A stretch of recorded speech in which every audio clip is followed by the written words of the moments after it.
Hello everyone, I hope all of you doing good. आज हम आप लोगों के लिए लेकर के आए हैं क्लास 12। क्या? Class 12 subject math. और मैथ में हम पढ़ेंगे मैट्रिसेस यानी कि मैट्रिक्स। क्या? मैट्रिक्स की पूरी बेसिक जानकारी इस वीडियो में मैं दूंगा, with example, with question and with अलग कंसेप्ट, विथ सॉल्यूशन। हमेशा की तरह मैं एक वीडियो में पहले बेसिक इंफॉर्मेशन देता हूं, उसके बाद मैं कुछ क्वेश्चन कराता हूं, उसके बाद मैं आपको बुक बनाने को बोलता हूं। अगर आप एक बार इस वीडियो को देख लेते हैं तो जब आप बुक से क्वेश्चन बनाने मैट्रिक्स का बैठिएगा आसानी से कर सकते हैं। और जब भी मैट्रिक्स का बात किया जाता है तो मैट्रिक्स आपके नीट एग्जाम से लेकर के 12th बोर्ड एग्जाम तक एक बहुत ही वेरी इंपोर्टेंट चैप्टर माना जाता है। अगर आप मैट्रिक्स को अच्छे तरीके से पढ़ लेते हैं तो जाकर के बोर्ड में अच्छे नंबर ला सकते हैं इस चैप्टर से। तो क्या आप रेडी हैं? तो so we are ready, let's get started. I am Vijay Kumar, learn for talent classes. तो साथियों, जानते हैं कि मैट्रिक्स पहले होता क्या है? क्या मैट्रिक्स पहले होता क्या है? मैं बता दूं कि मैट्रिक्स एक नया टर्म है। क्या है? नया टर्म है। और नया टर्म होने के साथ साथ सभी बच्चे के दिमाग में यह आता है कि आखिरकार मैट्रिक्स होता क्या है। तो मैं आपको बता देना चाहता हूं, मैट्रिसेस एक प्लुरल फॉर्म होता है। मैट्रिसेस क्या होता है? एक प्लुरल फॉर्म होता है, और प्लुरल फॉर्म होता है मैट्रिसेस, और इसका सिंगुलर फॉर्म जो होता है वो क्या होता है? मैट्रिक्स होता है। यानी कि मैट्रिसेस का सिंगुलर फॉर्म मैट्रिक्स होता है और प्लुरल फॉर्म क्या होता है? मैट्रिसेस होता है। अगर मैथमेटिकली रूप से देखा जाए मैट्रिक्स को, तो मैथमेटिक रूप में मैट्रिक्स एक मैथमेटिकल टूल होता है, और जो मैथमेटिकल कैलकुलेशन को सिंप्लीफाई करता है। सर समझे नहीं कुछ? ठीक है, चलिए, नहीं समझे फिर समझाने की कोशिश करता हूं। यानी कि मैट्रिक्स जो होता है वो मैथमेटिकली रूप से एक मैथमेटिकली टूल होता है जो मैथमेटिकली कैलकुलेशन को क्या करता है? सिंप्लीफाई करता है, यानी कि सरलीकरण करता है, यानी कि सरल करता है। जानते हैं कुछ छोटे एग्जाम्पल के तौर पे, कुछ छोटे प्रैक्टिकल के साथ कि मैट्रिक्स का रूप क्या होता है, दिखता कैसे मैट्रिक्स है। तो मैं बता देना चाहता हूं, मैट्रिक्स यानी कि इट इज रिप्रेजेंट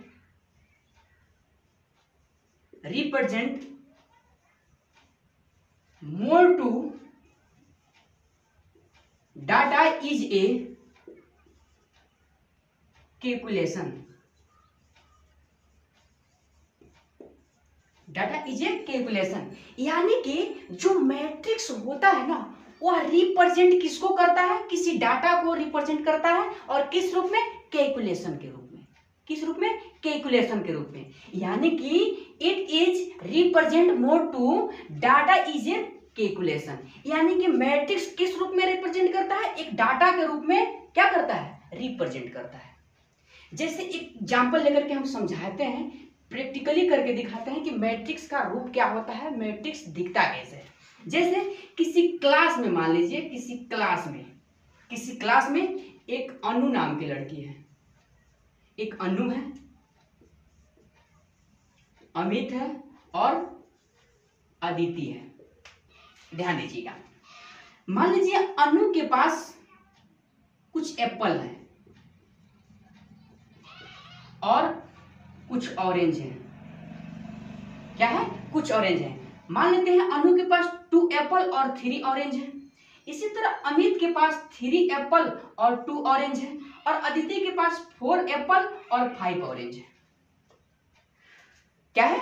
अदिति के पास 4 एप्पल और 5 ऑरेंज है। अब इसे हम मैट्रिक्स के रूप में लिखते कैसे हैं, इसको जानते हैं। तो इसे मैट्रिक्स के रूप में लिखने के लिए एक बड़ा सा ब्रैकेट बनाते हैं। क्या बनाते हैं? बड़ा सा ब्रैकेट बनाते हैं। क्या बनाते हैं? बड़ा सा ब्रैकेट बना देते हैं।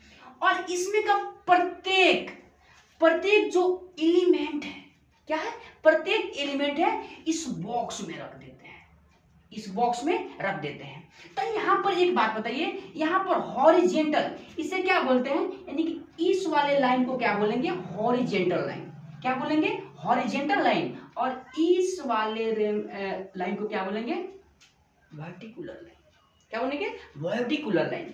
तो ई वर्टिकुलर यानी कि हॉरिजेंटल लाइन, देखिए किसको इंडिकेट कर रहा है, किसको कर रहा है इंडिकेट, यानी कि अणु को कर रहा है। और अणु के पास कितने एप्पल और कितने ऑरेंज है। हॉरिजेंटल जो लाइन है, ये हॉरिजेंटल लाइन ये किसको रिप्रेजेंट कर रहा है, अणु को, कि अणु के पास कितना एप्पल और कितना ऑरेंज है। ठीक इसी तरह ये हॉरिजेंटल लाइन जो है यह इंडिकेट किसको कर रहा है, यानी कि अमित के पास कितना एप्पल और कितना ऑरेंज है।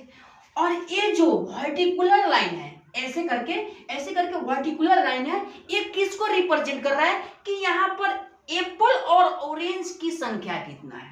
तो इसी एप्पल और ऑरेंज की संख्या को इस बड़ा सा ब्रैकेट जो मैट्रिक्स के रूप लिखना है ना, बड़ा सा ब्रैकेट के रूप में इसे लिख देंगे, उसे ही कहा जाएगा मैट्रिक्स और मैट्रिक्स का रूप। जैसे देखिए 2 3 2 और 4 5। तो अब यह ब्रैकेट में लिख दिया ना इसको, ये एलिमेंट को, तो यही रूप कहलाएगा किसका, मैट्रिक्स का। इसे हम ऐसे भी लिख सकते हैं, जैसे देखिए इसे हम ऐसे भी लिख सकते हैं, आप लोग स्क्रीनशॉट ले सकते हैं। चलिए इसे हम ऐसे भी लिख सकते हैं, ऐसे भी, यानी कि 2 3 4 3 2 5, यानी कि ये जो रिप्रेजेंट करेगा किसको, यानी कि आर्टिकल जो हम लिए ना, सेव और ऑरेंज। तो ये जो अब यहाँ पर भी क्या, यहाँ पर देखिएगा, यहाँ पर जो वर्टिकुलर हॉरिजेंटल लाइन है, ये किसको रिप्रेजेंट करेगा, किसको करेगा, ये कितना आर्टिकल हम लिए हैं। और ये हॉरिजेंटल लाइन जो है वो किसको करेगा, यानी कि अमित अनु और अदिति की संख्या। ठीक है, तो आप लोग समझ गए कि मैट्रिक्स का रूप क्या होता है और मैट्रिक्स दिखता कैसे है। अब आइए हम बताते हैं कि मैथमेटिकली रूप से, यानी कि मैथमेटिकली रूप से आखिरकार मैट्रिक्स क्या होता है। ये तो कुछ प्रैक्टिकल था ना, ये तो कुछ प्रैक्टिकल था। अब मैथमेटिकली रूप से मैट्रिक्स क्या होता है, इसके बारे में समझते हैं। आइए समझते हैं मैथमेटिकल रूप से मैट्रिक्स क्या होता है। जैसे कि प्रैक्टिकली रूप से हमने समझाया था, लेकिन अब समझते हैं मेन, यानी कि मैथमेटिकली रूप से मैट्रिक्स क्या होता है। देखिए हमने कुछ लिखा है इसका एग्जाम्पल, यानी कि डिफिनीशन, यानी कि matrices is an order rectangular arrangement of number and functions. फिर से एक बार देखते हैं कि matrices is an order rectangular arrangement of number and function, यानी कि जो मैट्रिक्स होता है ना, वो रेक्टेंगुलर रूप से किससे मिलकर बना होता है, नंबर्स और फंक्शन से मिलकर बना होता है। यानी कि मैट्रिक्स जो होता है वो रेक्टेंगुलर रूप से नंबर और फंक्शन से मिलकर बना होता है। जैसा कि समझने के लिए हमने 3 एग्जाम्पल लिया है। यहाँ पर एग्जाम्पल 1 में कुछ मैट्रिक्स लिखा हुआ है, और मैट्रिक्स जो फर्स्ट देखते हैं, यानी कि फर्स्ट एग्जाम्पल ए इक्वल कोई मैट्रिक्स दिया हुआ है, इसमें टोटल का टोटल नंबर जो है वो रेशनल नंबर है और इरेशनल नंबर है। क्या है, रेशनल नंबर और इरेशनल नंबर है। ठीक है, तो यह किस में मिला है, यानी देखिए नंबर से मिलकर बना है ना, तो इसे क्या बोलेंगे, मैट्रिक्स बोलेंगे। ऐसे ही एग्जाम्पल बी में देख रहे हैं, तो बी में ए आई है ना, तो एक किसी ना किसी रूप से कॉम्प्लेक्स नंबर है कि नहीं, तो कॉम्प्लेक्स नंबर है, ये भी क्या है, हमारा मैट्रिक्स है। क्या है, मैट्रिक्स है। इसी तरह जो एग्जाम्पल 3 लिए हैं, तो बोल रहा है ना फंक्शन, तो इसमें टोटल का टोटल एलिमेंट जो है, टोटल का टोटल नंबर जो है वो क्या है, एक फंक्शन के रूप में, जैसे कि साइन एक्स क्या है, फंक्शन के रूप में है। तो एक कुछ रहा आपका मैट्रिक्स का एग्जाम्पल। तो मैट्रिक्स क्या होता है, तो matrix is an order rectangular arrangement of number and function. तो आपसे अगर अब कोई पूछे कि मैट्रिक्स किससे मिलकर बना होता है, तो आप बोल सकते हैं कि मैट्रिक्स जो होता है वह नंबर और फंक्शन से मिलकर बना होता है। क्या होता है? फंक्शन से मिलकर बना होता है। तो अब हम यहाँ पर समझते हैं जो मैट्रिक्स से होता है ना, कुछ छोटे छोटे टर्म इसमें बहुत ज्यादा इंपॉर्टेंट रहते हैं। क्या होते हैं? छोटे छोटे टर्म जो होते हैं वो बहुत ज्यादा इंपॉर्टेंट होते हैं। जैसा कि इस मैट्रिक्स के अंदर, यानी कि मैट्रिक्स के अंदर ये जितने भी आपको नंबर दिखाई दे रहे हैं, आखिरकार इस नंबर को हम क्या कहते हैं, किस नेम से जानते हैं नंबर को? तो नंबर ऑफ, यानी कि नेम, इसका नेम। तो देखिए इसमें जितने भी नंबर है ना, इसे बोलते हैं एलिमेंट। क्या बोलते हैं? एलिमेंट, यानी कि एलिमेंट बोलते हैं इसको। क्या बोलते हैं? एलिमेंट। इसमें प्रत्येक, एवरी नंबर, प्रत्येक नंबर को क्या बोलते हैं? एलिमेंट बोलते हैं। क्या बोलते हैं? एलिमेंट बोलते हैं। अब देखिए इसमें जो हॉरिजेंटल लाइन जो होता है ना, हॉरिजेंटल लाइन, इसे बोला जाता है रो। इसे क्या बोला जाता है? यानी कि हॉरिजेंटल लाइन को क्या बोला जाता है? रो बोला जाता है। क्या बोला जाता है? रो। और वर्टिकली रूप से जो लाइन है, यानी वर्टिकल लाइन जो होता है, उसे क्या बोलते हैं? कॉलम। क्या बोलते हैं? कॉलम। यानी कि इस वाले लाइन को बोलते हैं रो, और ये जो खड़ा हुआ है एकदम तंबू की तरह, इसे क्या बोलते हैं? कॉलम। दरअसल यहाँ पर बहुत सारे स्टूडेंट या डाउट में रहते हैं कि आखिरकार रो किससे बोलेंगे, कॉलम किससे बोलेंगे। तो मैं आपको एक मेमोरी देता हूं जिससे आप आसानी से समझ सकिएगा कि कैसे याद रख सकते हैं कि रो किससे बोलते हैं और कॉलम किससे बोलते हैं। चलिए, एक छोटा सा बच्चा है, मान लीजिए। क्या है? छोटा सा बच्चा है। तो छोटा सा बच्चा को अगर चलाने को सिखाया जाता है तो कैसे चलाया जाता है? क्या एकदम दौड़ने लगता है? वो धीरे धीरे धीरे पौड़ता है, यानी कि मिट्टी में पौड़ता है ना, ऐसे ऐसे करके पौड़ता है ना। तो जो मैट्रिक्स में ऐसे करके पौटे आपको दिखाई देंगे, उसे क्या बोलते हैं? रो। कुछ दिन के बाद बच्चा दौड़ेगा भी और कुछ दिन के बाद उड़ेगा भी, लेकिन अभी यहाँ पर पौटने को सीख रहा है। तो ये जो पौटता है उसे क्या बोलेंगे? रो। और कुछ दिन के बाद वो बच्चा खड़ा हो जाएगा तो उसे क्या बोलेंगे? कॉलम। उसे क्या बोलेंगे? कॉलम। क्या बोलेंगे? कॉलम। और जब वो पौटने को, चलने को अभी सीख रहा है पौट पौट करके, तो उसे क्या बोलेंगे?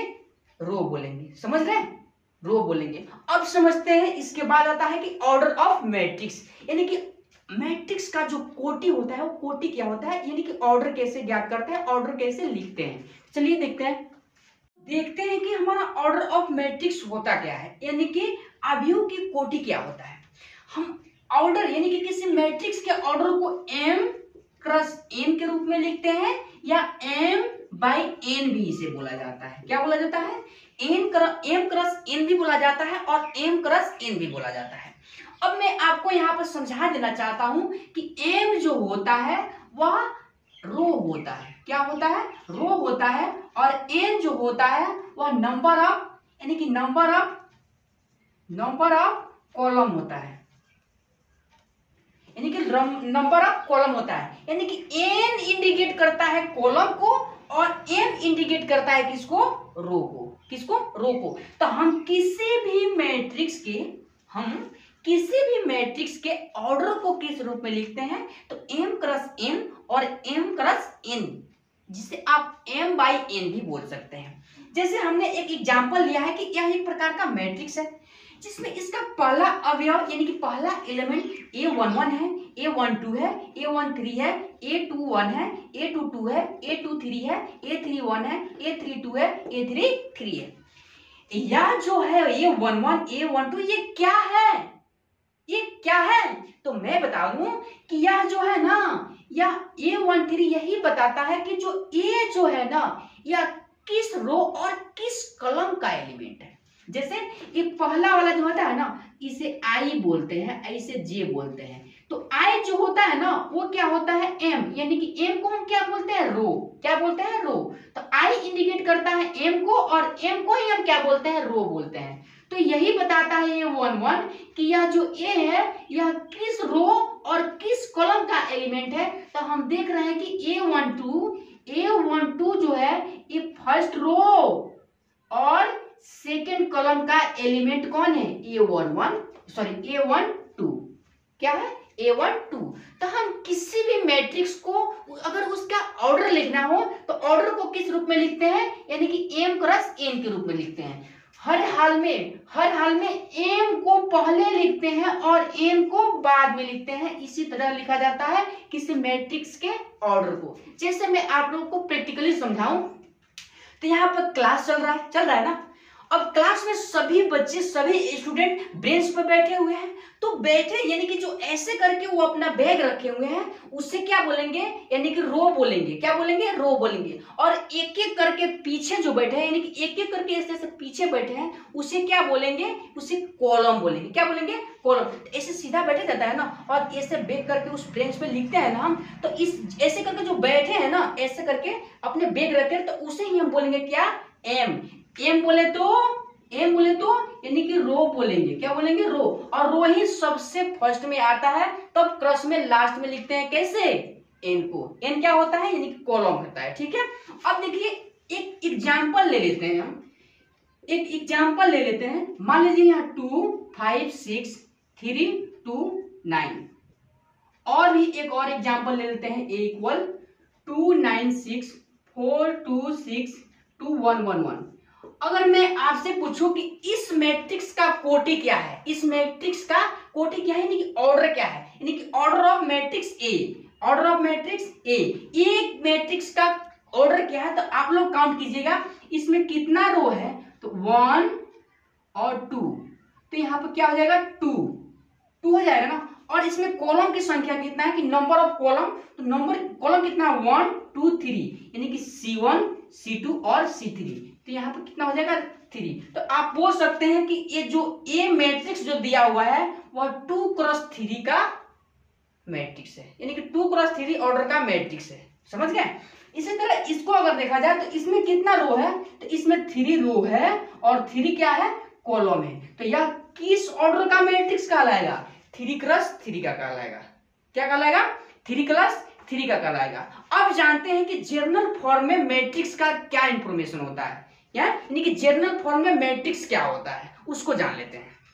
तो जानते हैं कि जर्नल फॉर्म में मैट्रिक्स क्या होता है, यानी कि जर्नल फॉर्म में मैट्रिक्स दिखता कैसे है, मैट्रिक्स का सामान्य रूप क्या होता है। तो हमने लिखा है कि in general an m cross n matrix है द फ्लोइंग रेक्टेंगुलर अरेंज। नहीं समझे, यानी कि मैट्रिक्स का जो रूप होता है ना, मान लीजिए कि एक कोई क्या होता है, मैट्रिक्स होता है, और यहाँ पर क्या बोला है, रेक्टेंगुलर, यानी कि एक रेक्टेंगल के रूप में जो अंदर जो ये छोटा सा ए है ना, एक कैपिटल ए मैट्रिक्स को इंडिकेट करता है। क्या करता है, मैट्रिक्स को इंडिकेट करता है। जैसे में A = 2 4 9 3, तो ये जो ए है ना, ये मैट्रिक्स को इंडिकेट करता है। और ए आई जे जो स्मॉल ए आई जे है, इसमें प्रत्येक एलिमेंट को इंडिकेट करता है। ये जो छोटा ए आई जे है ना, स्मॉल ए आई जे, इसके अंदर टोटल यानी कि प्रत्येक एलिमेंट को इंडिकेट करता है कि कौन सा एलिमेंट किस रो और किस कॉलम का मेंबर है। बात को समझ पा रहे हैं। तो इसका यानी कि जर्नल फॉर्म होता है m क्रॉस n, यानी कि आप समझ गए कि यहाँ पर जो कैपिटल ए है वो किसी मैट्रिक्स को इंडिकेट करता है, और इसके अंदर जो रेक्टेंगल के रूप में स्मॉल ए आई जे है वो किसको इंडिकेट करता है, इसमें प्रत्येक एलिमेंट को। और यह दिखता कैसे है, यानी कि i किसका इक्वल होता है, m का। i किसका इक्वल होता है, यानी कि i लेस देन इक्वल होते हैं कितने, किसके, m के। im क्या होता है, यानी कि रो होते हैं, और j जो होता है जो किसके इक्वल होता है, n का। n क्या होता है, कॉलम होता है। क्या होता है, कॉलम होता है। क्या होता है, कॉलम होता है। तो आप अब जान गए कि जर्नल फॉर्म में भी मैट्रिक्स क्या होता है, और ऑर्डर के बारे में भी जान गए। अब हम कुछ छोटे छोटे क्वेश्चन करते हैं इस पे कि मैट्रिक्स का ऑर्डर कैसे निकाला जाता है, मैट्रिक्स में एलिमेंटों का कुल नंबर कैसे निकालते हैं। आइए क्वेश्चन करते हैं कुछ।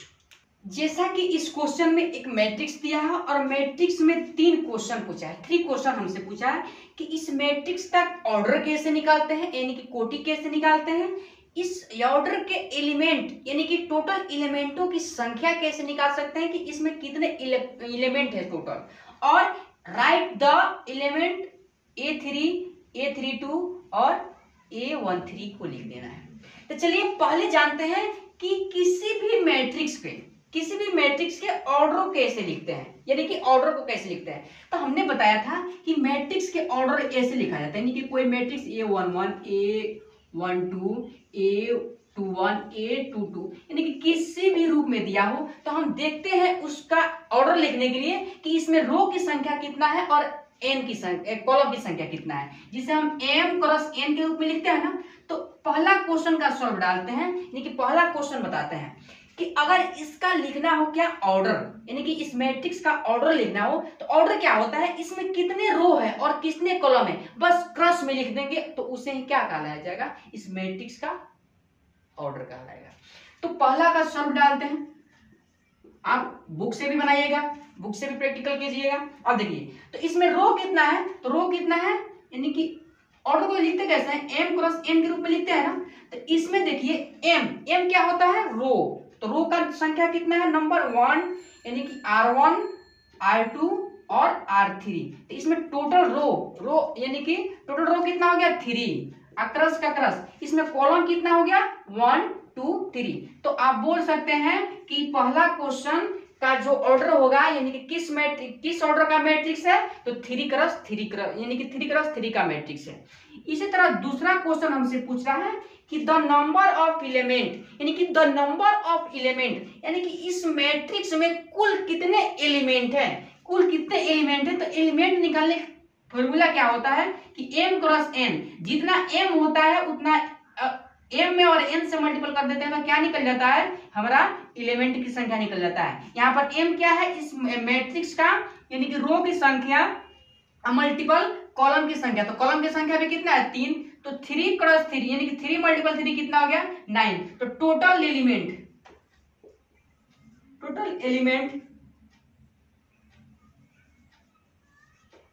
ऑफ ए मैट्रिक्स कितना हो जाएगा 9, यानी कि इस मैट्रिक्स में टोटल एलिमेंट कितने हो जाएंगे 9 हो जाएंगे। ठीक है, इसी तरह थर्ड क्वेश्चन को देखते हैं। थर्ड क्वेश्चन हमारा क्या है, यानी कि राइट द एलिमेंट 1, 3, 1, 2, 3 और n, यानी कि A13। इसमें नंबर यानी कि लिख देना है कि कॉलम सॉरी रो 3 का कॉलम पहला का एलिमेंट क्या है, तो देखिए A31। तो चलो ये पहला रो होता है, तो रो कौन सा रो की बात कर रहा है, तीसरा रो का पहला एलिमेंट क्या है 6 है। इसी तरह A23, तो दूसरा रो का तीसरा एलिमेंट क्या है, दूसरा रो का तीसरा एलिमेंट यही है तो 3 हो जाएगा। और इसी तरह पहला रो का दूसरा यानी कि थर्ड में एलिमेंट कौन सा होगा, पहला रो, तो इसका पहला रो और थर्ड कॉलम, क्या पहला रो और थर्ड कॉलम का इसका एलिमेंट कितना हो गया √5। बस आज की क्लास में इतना ही। अगले क्लास में बताऊंगा कि मैट्रिक्स का एडिशन कैसे किया जाता है, सब्ट्रैक्शन कैसे किया जाता है, और मैट्रिक्स का मल्टीपल कैसे किया जाता है, और टाइप ऑफ मैट्रिक्स क्या होता है। बस आज के लिए इतना ही। अगर वीडियो अच्छा लगा हो तो वीडियो को लाइक कीजिए और हमारे चैनल को सब्सक्राइब कीजिए। Thank you.